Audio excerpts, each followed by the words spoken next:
자, 오늘은 설기문 제가 어떻게 해서 전생 상담, 전생 치료 이런 분야를 공부하게 되었는지, 또 전생의 문제를 중심으로 상담을 하고 인생을 변화시키는 그런 일을 하는 전생 상담 전문가가 되었는지에 대해서 소개하고 설명드리겠습니다.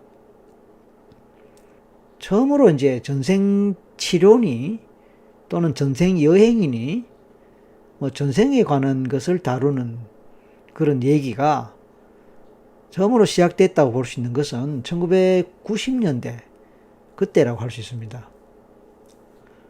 어느 정신과 의사분이 전생 여행이란 책을 써서 상당히 히트를 했죠. 저는 의사는 아니지만 1998년에 처음으로 설기문 교수의 최면과 전생 퇴행이란 책을 출간했습니다.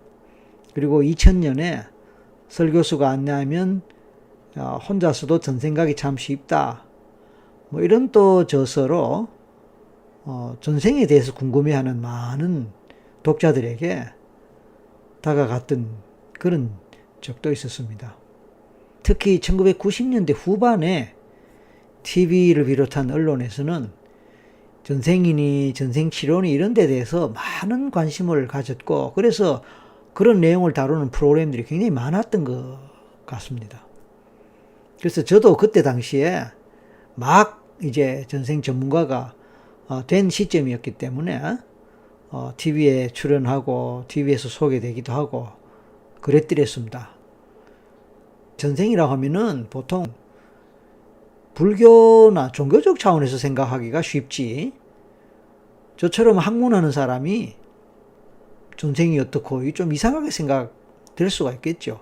개인적으로 뭐 불교를 믿거나 개인적으로 어떤 철학적 차원에서 전생에 관해서 뭐 얘기하고 그것에 대해서 뭔가 믿음을 갖는다, 그거는 개인의 차원이니까 뭐 전혀 문제될 것이 없는데, 학자로서 교수로서 그걸 가르치고 그것을 논하고 또 그것을 갖고 또 상담을 하니까 쉽게 납득하기는 어려웠을 것입니다.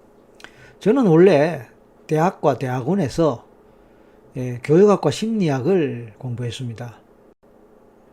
제 전공인 상담과 관련한 학문의 특성상 저는 결국은 이제 사람의 문제, 사람의 고통, 아픔, 또 갈등, 또 여러 가지 인간관계 문제, 또 몸과 마음의 정상이나 고통의 문제, 이런 것들을 다룰 수밖에 없습니다. 그런 문제를 가진 사람들을 만나고 그들을 도와주고 상담하게 됩니다. 그런데 당시까지 제가 늘 해왔던 것은 제도권에서 가르치고 배우고 또 실천하는 전통적인 방식이었습니다. 근데 뭔가 근본이 해결되지 않거나 좀 깊이 있는 어떤 탐색, 내면의 탐색, 해결, 이런 데에 대해서 뭔가 늘 아쉬움, 뭐 성이 좀 덜 차는 그런 느낌이 늘 있었습니다.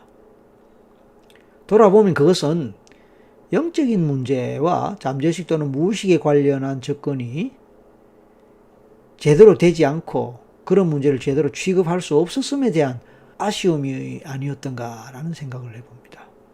그래서 저는 그 아쉬움을 채워보려는 마음으로 사실은 처음에는 최면 공부하러 갔었죠. 미국에 말입니다. 그런데 뜻밖의 최면을 하면서 전생을 만난 거라, 그런 뜻이죠. 그리고 처음으로 전생 치료가 있다라는 것을 알게 됐습니다.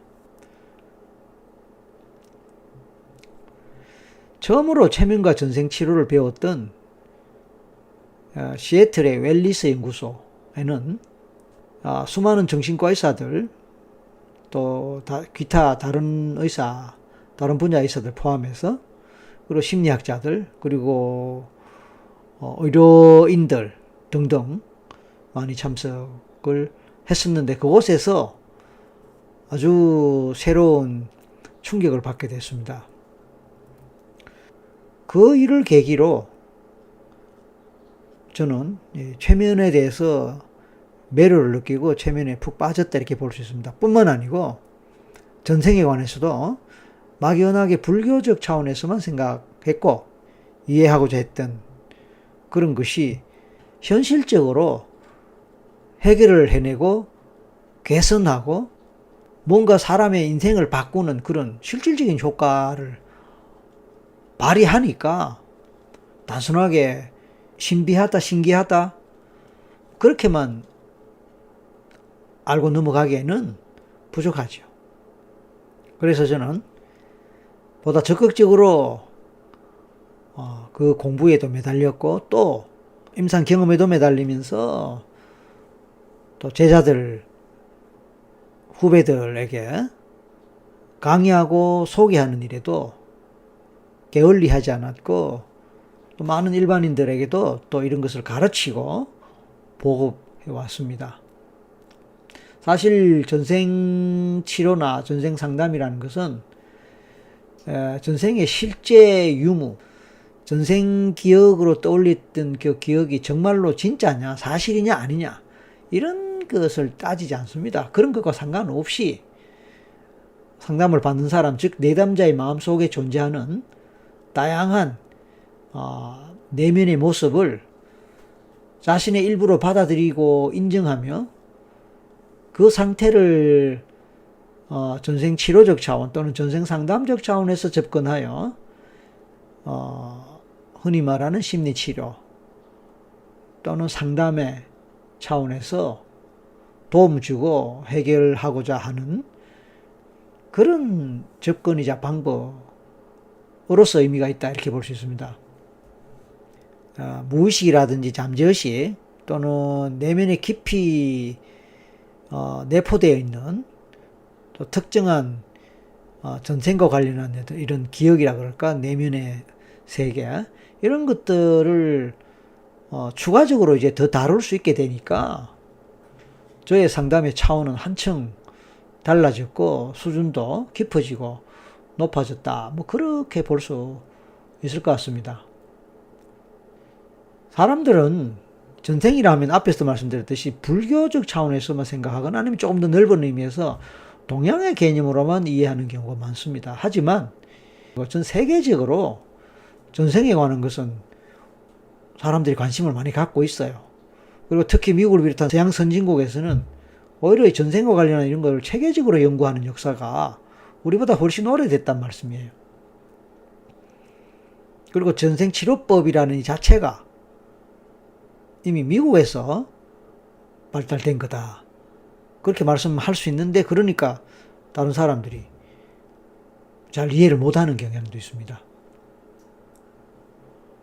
현실적으로 사실적으로 어떤 치료법, 변화를 만들어내는 방법, 원리 이런 것은 오히려 동양보다 서양이 앞섰다라고 볼 수 있을 것입니다. 서양 사람들, 특히 미국 사람들은 도구 문화에 발달되어 있거든요. 도구 문화가 발달됐다는 뜻이죠. 도구. 뭘 개발하고 프로그램을 만들어내고 그렇죠? 체계적으로 뭘 변화시키고 또 개발하는 이런 쪽이 서양에 앞서 있거든요. 그렇게 본다면 동양적 개념이라고도 볼 수 있는 전생을 도구적으로 개발해서 치료법으로 만들었다. 이렇게 보면 아주 자연스럽게 연결될 수 있을 것 같습니다. 국내에서는 그런 게 잘 없지만 이제 서양, 특히 미국 이런 데는 전생 치료를 한 그 결과로 사람이 어떻게 달라졌고 치료가 됐다 뭐 그런 예들, 그 다음에 전생에 어떻게 어느 시대에 어느 곳에서 살았다라고 하는 그런 사례들을 중심으로 그것도 몇백 년 전에 있었다고 하는 그 기억의 내용을 근거로 실제로 전생의 땅에 찾아가고 그 시대의 어떤 문화적, 사회, 정치, 경제, 또 가족제도 이런 것들 다 통틀어서 살펴보고 연구하면서 심지어 어떤 기록도 찾아내고 지금 특정인이 몇백 년 전 전생에 누구였다라고 하는 것과 일치되는 그런 흔적을 찾아낸다거나 뭐 그런 사례들 제법 있습니다. 저는 이제 지금까지 이 전생 상담을 해오면서 그렇게 꼭 증명되었다라고 말할 수 있는 그런 사례는 아니지만 그래도 전생 상담을 받기 전과 후에 정말 변화가 되고 그렇게 해결되지 않던 문제가 해결이 되고 또 고통받던 것에서 벗어나고 그래서 심지어 삶의 방향 자체가 달라지는 그런 사례는 무수히 많이 제가 저를 통해서 경험한 사람들이 정말 많았습니다. 그러다 보니까 뭐 사람들이 잘 몰라서 부정적으로 인식하고 또 잘 몰라서 오해를 하고 또 심지어 비판도 할 수는 있다고 생각합니다. 그럼에도 불구하고 아까 말씀드린 그런 여러 가지 이유들 때문에 저는 지금까지 몇십 년 동안 그 전생과 관련한 일을 해올 수 있었고 앞으로도 계속 열심히 하겠죠. 여러분들도 오늘 제 얘기를 들으시면서 조금 더 가까이서 이 분야를 한번 접해보시고 또 실제로 체면을 통해서 전생 경험을 해보시고 또 이것이 갖고 있는 의미가 뭔지 이것을 통해서 내 인생이 어떻게 바뀔 것인지에 대해서도 경험해 보신다면 뭔가 크게 달라질 수 있을 것이라고 생각합니다. 자, 이상으로 제가 어떻게 전생 분야를 공부하게 됐고 또 그래서 궁극적으로 전생 치료 전문가 또는 전생 상담 전문가가 되었는지 관련한 말씀들을 드렸습니다. 감사합니다.